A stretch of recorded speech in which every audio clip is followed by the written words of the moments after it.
दिल्ली के आजादपुर मंडी पहुंची सीएम रेखा गुप्ता। राज्य मंत्री कपिल मिश्रा और सीएम रेखा गुप्ता ने किया आजादपुर मंडी का निरीक्षण। पिछले 10 से 15 सालों में मंडी की हुई बद से बदतर हालात। सीएम रेखा गुप्ता ने केजरीवाल पर साधा निशाना।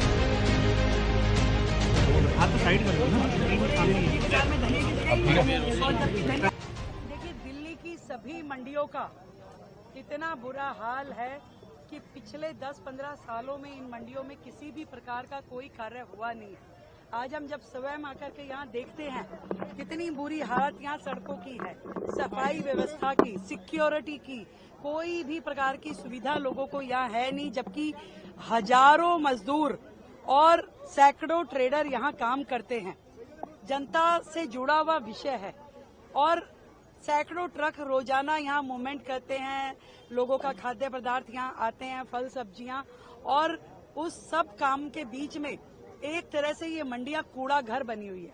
जो व्यवस्थाएं पिछली आम आदमी पार्टी के सरकार में थी, मैं समझ पा रही हूँ कि एक भी विकास का कार्य इन मंडियों में हुआ नहीं। करप्शन का सबसे बड़ा अड्डा ये मंडियों को बना के रखा, चाहे वो उनके मंत्री थे, चाहे वो उनके चेयरमैन रहे। उन्होंने किसी भी प्रकार से ना व्यापारियों की सुध ली, ना मजदूरों की सुध ली, ना यहाँ व्यवस्थाओं को समझा। आज हम यहाँ का दौरा कर रहे हैं, सभी अधिकारी साथ में हैं और पूरी तरीके से इन मंडियों का मॉडर्नाइजेशन, इसका प्लान बनेगा।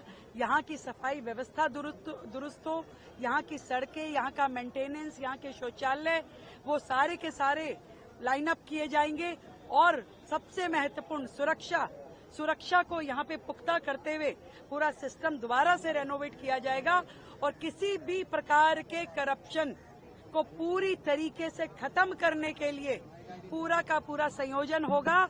नई टीम बनेगी, नए लोग अपॉइंट होंगे और पूरा का पूरा मंडियों को सुचारू रूप से चलाने के लिए काम किया जाएगा।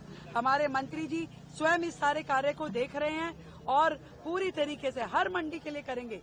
यहाँ से तो हमने शुरुआत की है, आज सभी व्यापारियों से मिलके, मजदूरों से मिलके उनकी समस्याएं सुन रहे हैं, पर सच में दयनीय स्थिति है। जो बात बड़ी बड़ी करने वाले, दिल्ली को विकास और लंदन पेरिस बनाने की बात करने वाले, इस मंडी पे खड़े होकर के इसको स्मेल करना भी अपने आप में एक बहुत भयानक एक्सपीरियंस है। तो मैं ये समझती हूँ कि इन मंडियों के पूरे जीर्णोद्धार की आवश्यकता है।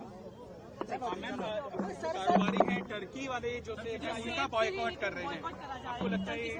बिल्कुल सही है।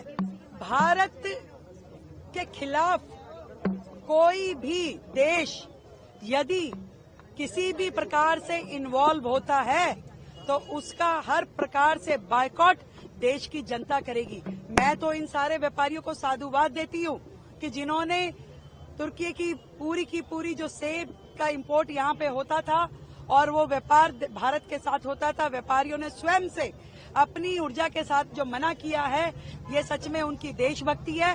भारत एकजुट है, एक मत है और किसी भी ऐसे देश जो आतंकवादियों के आका हैं उनको सपोर्ट नहीं किया जाएगा। उनसे व्यापार बंद, वार्ता बंद, संबंध बंद। एजुकेशनल इंस्टीट्यूट है मैम, उन्होंने भी अपना MOU कैंसिल कर दिया। Jawaharlal Nehru university 100% walkout, 100% cutout होना चाहिए ऐसे सभी देशों से जो हमारे देश के अंदर आतंकवाद को सपोर्ट करेंगे। धन्यवाद।